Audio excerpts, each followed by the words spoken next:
Please give a warm welcome to my good friend, Mr. Flobo Boyce.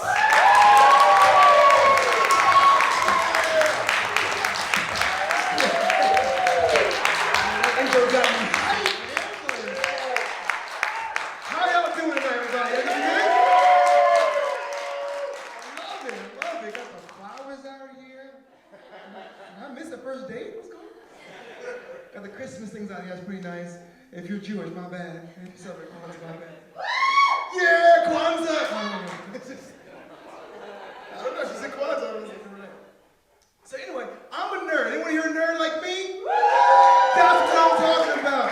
You guys look like OG nerds.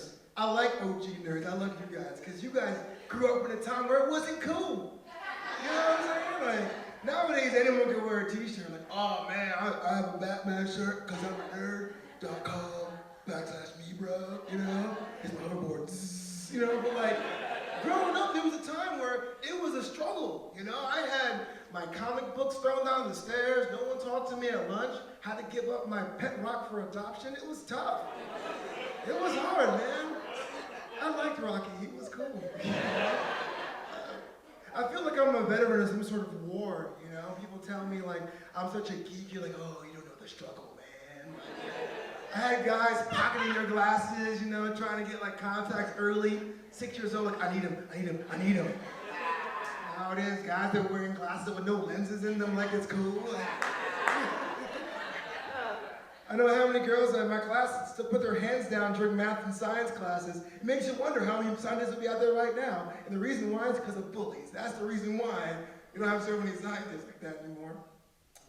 I remember my first time on recess, and someone told me that I was a nerd, and I didn't know how to react, you know? I was like, no. And I went home and read about it, you know? So Rita Britannica was like, yes, you are, homeboy. But that's the thing, when someone makes you feel uncomfortable, when someone knocks you off your square, that's bullying, no matter where it is. And it even happens at home. I mean, when didn't have much growing up, but we went to the grocery store. It started off being a weekly thing, then a bi-weekly thing, then once whenever we had the money, which is like every 2 months or something, you know? That's always bad because the first week you have all those fresh groceries, and by week 4 you can have the cans and shit, you know? We would go and my mom would say, "God, boys, we're only going to get 1 box of cereal." And I loved Berry Berry Kicks because they were so very delicious. And my brother wanted Frosted Flakes every time. And he would put me in a headlock in the grocery store until I gave up. And we had it. Now as he told me the tiger, I'm like, man, you don't know the struggle. Yeah, man, the whole game has changed. Dating is always too. Like when I guess I was a hopeless romantic, you know? I remember movies where guys wear suits and fedoras and saw a dame over there at the bar and bought her a drink, you know? And she was obligated only to have that drink. And if things were good, they would have another. But if not, she can get up and walk away. The way it is. Ladies, does it happen now at all? No. Guys are upset now. Man, I get like 2 drinks, you can go home with me. You believe that? Yes, homie, I do. You know? Now there's some ladies who leave the house like, we getting free drinks tonight, you know. Can't do that no more. One time I was in Miami, I was at the bar drinking alone, because I was single, it's cool, my bad. Drinking alone, and this lady who was well endowed just put her boobs on the bar. Then she looks at me, you know, like, ain't you gonna buy me a drink? I didn't know what to do. I was like, ma'am, I think you dropped something. I mean, you bring that up. She's like, you gonna buy me a drink? I'm a humpaholic. I get thirsty.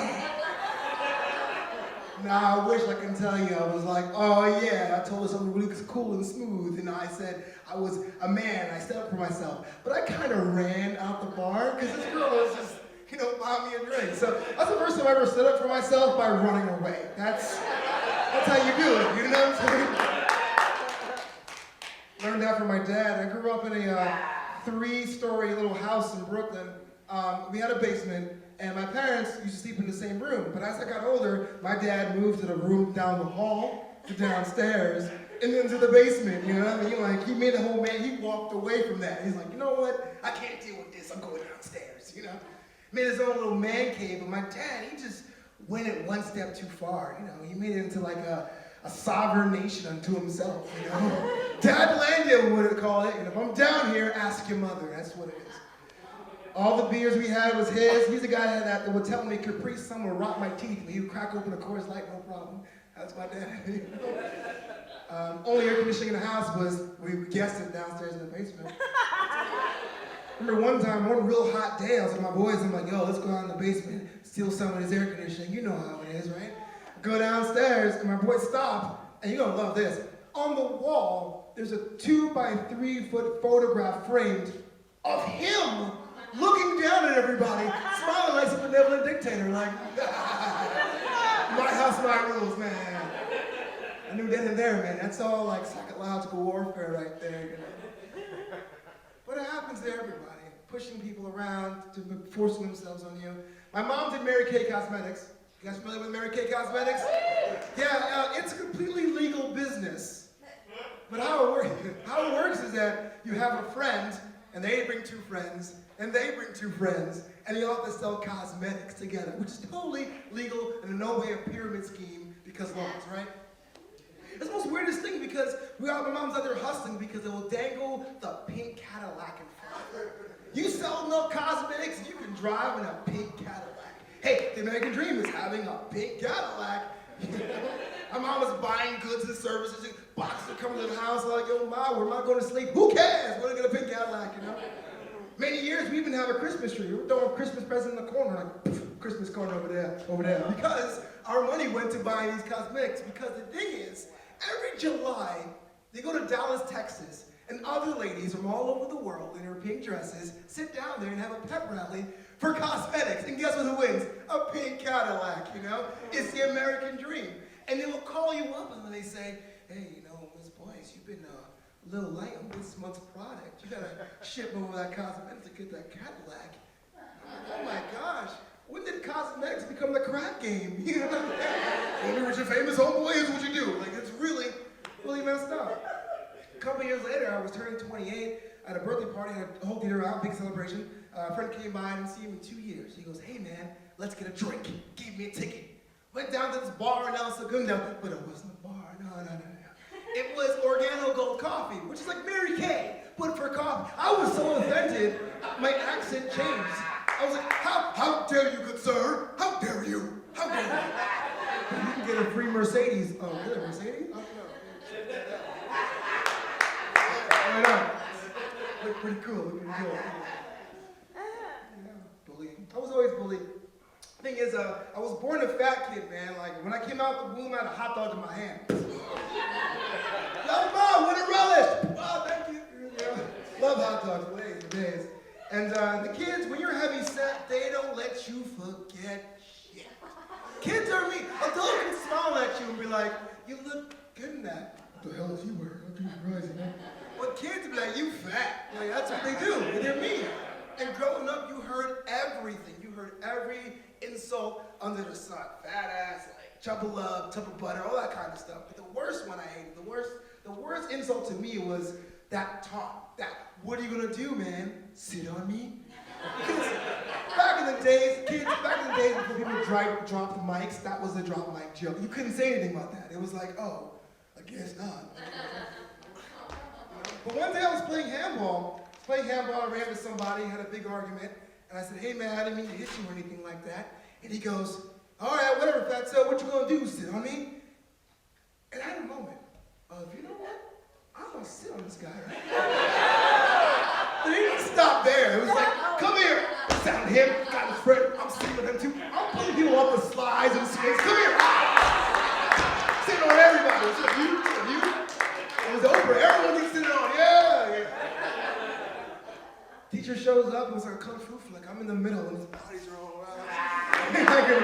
Second day started it, you know? Well, my mom had to work. My mom had 3 jobs, including the Mary Kay. And the thing about my parents they're very strict. So you get them out of work, you best be dead. I mean, when I was 14 years old, I broke my ankle. My mom said, I'll be there at 4:30 after my shift ends. That's the kind of mom my mom is. But she walked up that day like, okay, tell me what happened. You know, just tell me what happened. Teacher was like, well, your son sat on other students. He what? I love her accent's hilarious. Your son put his buttocks on other children. And you're like, hey, why you do that? I'll talk to him, man. You know me, I'm from the old school, like, we got beat growing up, you know what I'm saying? Like, I was bracing for it. I'm in the car, I'm waiting there, like, just holding it like this. And he's like, do your worst, I got this. And my mom looked at me and she's like, you know how I just got wind up that like that, like it was like an anime film, like, like ready to go. And I was like, it's okay, Mom, I understand, hit me if you have to. She's like, no, I ain't gonna hit you. Well, why not? She was like, I was a big girl too when I was a girl. And they make fun of me every day. And no one came to defend me. But you stand up for yourself, boy, and I'm proud of you. And then we got hot dogs. It was dope, dude. We got hot dogs. Oh, man. Bring the room down some more. I was 16 years old. When the towers came down. It was one of the most devastating days of my life. I'm a Green Lantern fan. I can relate to the time when Cyborg Superman blew up Coast City. That's the kind of guy I am. America needed me. They needed people like me that wanted us to serve. I was smart. IQ 139, a B+ student, because I was terrible in gym. I'm sorry, but I wanted to serve. I wanted to be an American hero. I wanted to be an airman, because everyone has the same dream of the Air Force. You know, you're holding on to that helmet, wearing the sunglasses and bomber jacket behind the fighter jet while the theme from Top Gun plays in the background. Fair. That's how it is, you know. Career day, I walked inside. Bypassed Army Marines. Sorry, guys. Went past Navy. Who wants to be in a boat? Got to the Air Force, and I was like, look, I want to serve. America needs me, damn it. The guy was like, okay, no need to cuss. You want to enlist? I'm like, yes. It's like, all of you? I mean, if you guys want to. He's like, look, we have a strict weight limit, you can't serve. And I was like, oh man.